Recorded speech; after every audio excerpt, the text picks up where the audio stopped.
سرخط خبرها رنگ می‌بازند. جوامع تحت فشار هستند. ملت‌ها بر سر دوراهی قرار دارند. اما آیا این کل واقعیت است؟ فراتر از سرخط خبرها چه وقایع امیدبخشی در حال رخ دادن است؟ در میانه آشفتگی عصر ما نور راهی برای خود باز می‌کند و ما می‌پرسیم امید را کجا می‌توانیم بیابیم؟ در همه قاره‌ها جوامعی در حال کشف این هستند که مسیر پیشرفت نیازمند چیزی بیش از راه حل‌های موقتی است. تحولی عمیق در نحوه نگاه به خودمان و دیگران لازم است. دور از تیترهای جذاب، داستانی متفاوت در غیر رسمی ترین فضاهای اجتماع در حال شکل گیری است. آنجا که بذرهای صلح در حال جوانه زدن هستند. در گوشه آرام از امارات متحده عربی، باغچه ساده تبدیل به مفهومی بزرگتر می شود. این باغچه به فضای اجتماعی تبدیل شده که تعامل صلح‌آمیز در میان همسایه‌ها را تقویت می‌کنه. اونا برای مراقبت و لذت بردن از فضای سبزی که با هم پرورش دادن در این محل گرد هم میان. روایت‌های متداول اغلب جوانان را به عنوان مصرف کنندگانی توصیف می‌کنند که باید رضایتشان را جلب کرد یا مشکلاتی که باید حل شوند. اما در سراسر جهان واقعیت دیگری در حال شکل گیری است. شما به سبب تعهد خود به وحدت سرمشق هستید. این تلاش‌ها حقیقتاً به توسعه کشور کمک خواهد کرد. جوانان در هر کجا در حال کشف توانمندیشان برای پرورش فرهنگ صلح در جوامعشان هستند. ما میتونیم یا در برابر نیروهایی که تهدیدی برای هماهنگی اجتماعی هستند منفعل بمونیم یا برای کمک به آموزش معنوی و اخلاقی نسل‌های آینده به پا خیزیم. زمانی که جوانان برای خدمت به پا میخیزند، موانع شروع به از بین رفتن میکنند. در گذشته مردم جامعه من بر اساس طبقه، دین و وضعیت اقتصادی از هم جدا می شدیم. اما ما از طریق آموزش معنوی نسل جوانتر راههایی رو پیدا کردیم تا خانواده هایی که متعلق به گروه های مختلف هستن رو گرد هم بیاریم و درباره آینده جامعه‌مون گفتگوی مشترکی داشته باشیم. در دوران آرامش و زمان بحران، همسایگانی که زمانی غریبه بودند می آموزند که به یکدیگر انگیزه و قدرت بدهند. حتی در میان خسارت‌های ناشی از سیل، سرور خدمت به دیگران احساس می‌شد. موضوعی که بازتابی از ایمان به قدرت روح انسان برای تبدیل درماندگی به امیده. در لحظات مشکلات شدید، دعا قلب‌ها را به هم نزدیک می‌کند و امید را دوباره زنده می‌کند. زمانی که افراد با دیدگاه‌های گوناگون در چنین فضاهایی ملاقات می‌کنند، دیگری را ملاقات می‌کنند و دیگری تبدیل به ما می‌شود. این تجربیات آگاهی از انسانیت مشترک را میان افراد مختلف با چشماندازی فراتر از محدودیت‌های امروزی بیدار می‌کند. اگر اتحاد نوع بشر رو بپذیریم، دیگه جایی برای تعصبات باقی نمیمونه. میتونیم درباره پرسش‌هایی مانند اینکه چه روایت‌هایی میتونن به پر کردن شکاف بین دیدگاه‌ها و جهانبینی‌های مختلف کمک کنند بیاندیشیم.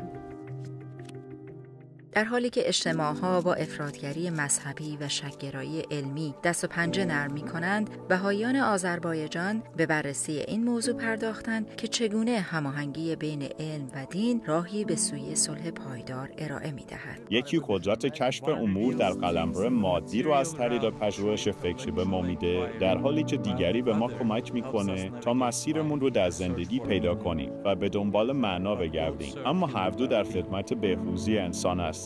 ایجاد صلح نیازمند این است که ما تمام جنبه‌های زندگی انسانی را از نو تصور کنیم. در فناوری نیز هنگامی که کرامت انسانی به عنوان محور در نظر گرفته شود، چشماندازهای جدیدی ظاهر می‌شوند.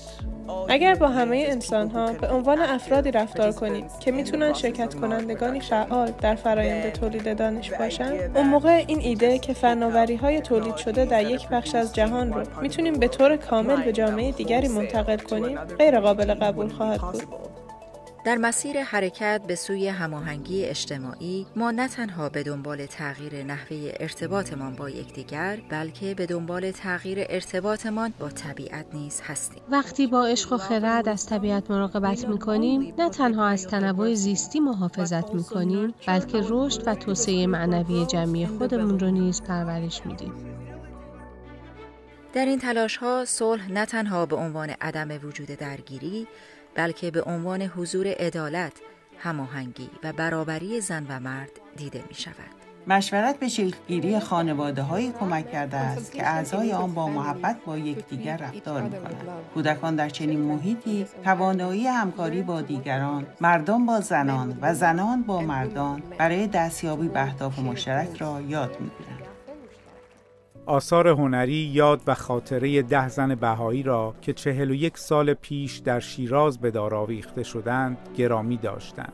این کمپین الهام بخش افراد بیشماری بوده که مایلند آینده‌ای رو تصور کنند که در اون برابری و عدالت آرمان‌هایی دور نباشه، بلکه واقعیتی زیسته و ملموس برای همگان باشه.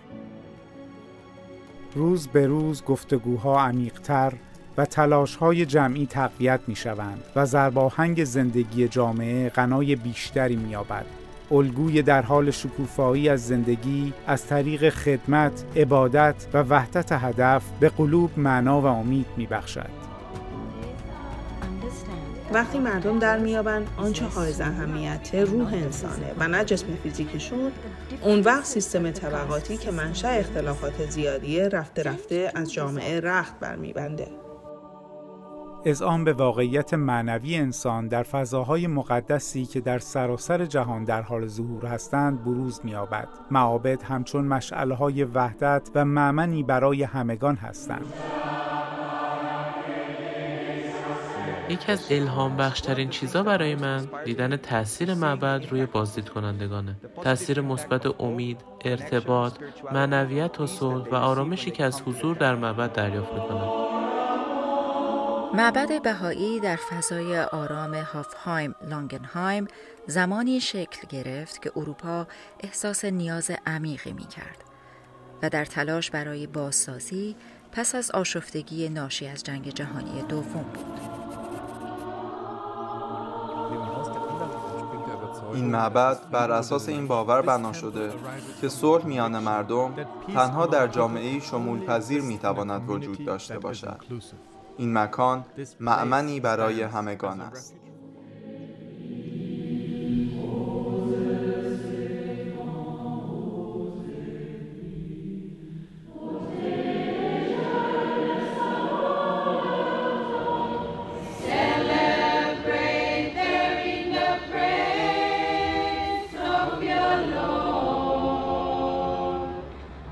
در پاپوا گینه نو تأسیس معبد بهایی نماد قدرتمندی از وحدت در کثرت بود.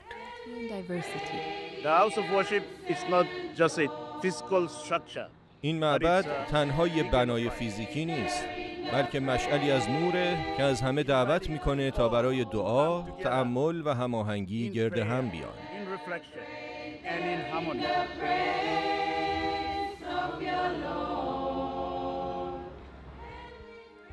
این روح وحدت مانند نبضی که قوی تر می شود در مناطق بیشتری از جهان جریان می یابد. ساخت 3 معبد بهایی جدید اعلام شد.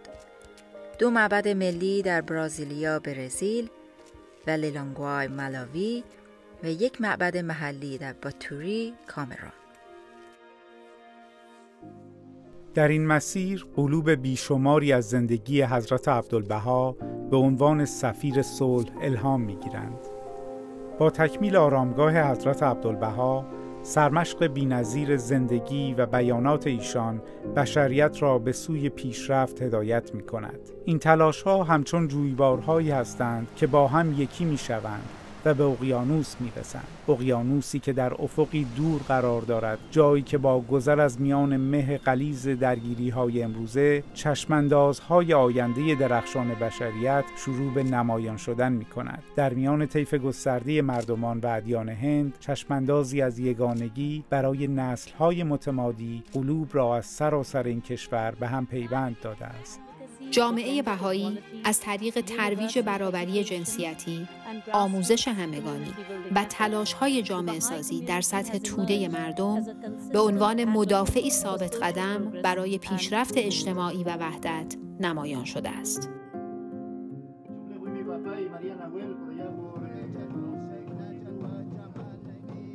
همین روحیه امید در شیلی نیز طنین انداز است. جایی که یک ایستگاه رادیویی 4 دهه است که خرد سنتی را با اصول معنوی و آموزه‌های بهایی در هم می‌آمیزد. این ابتکار منبع امید برای جامعه‌ای که تلاش میکنه و چالش‌های تاریخی غلبه کنه و آینده‌ای رو ایجاد کنه که ریشه در میراث اجدادی و هویت مشترک انسانی داشته و از تفاوت‌ها فراتر بره.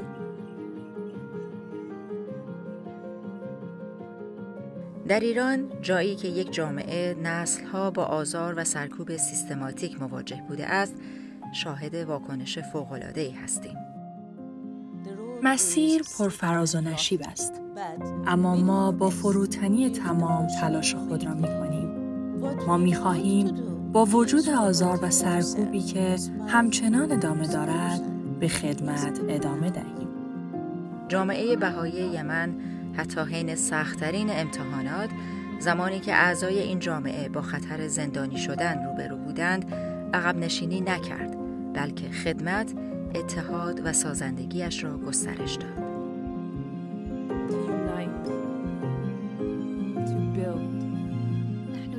ما تنها در حال ساخت جوامع بهتری نیستیم، بلکه در حال پرورش چشماندازی هستیم از آن چیزی که یمن میتواند باشد. آینده‌ای که در آن هر فرد صرف نظر از پیشینه‌اش میتواند به پیشرفت مشترک ما کمک کند.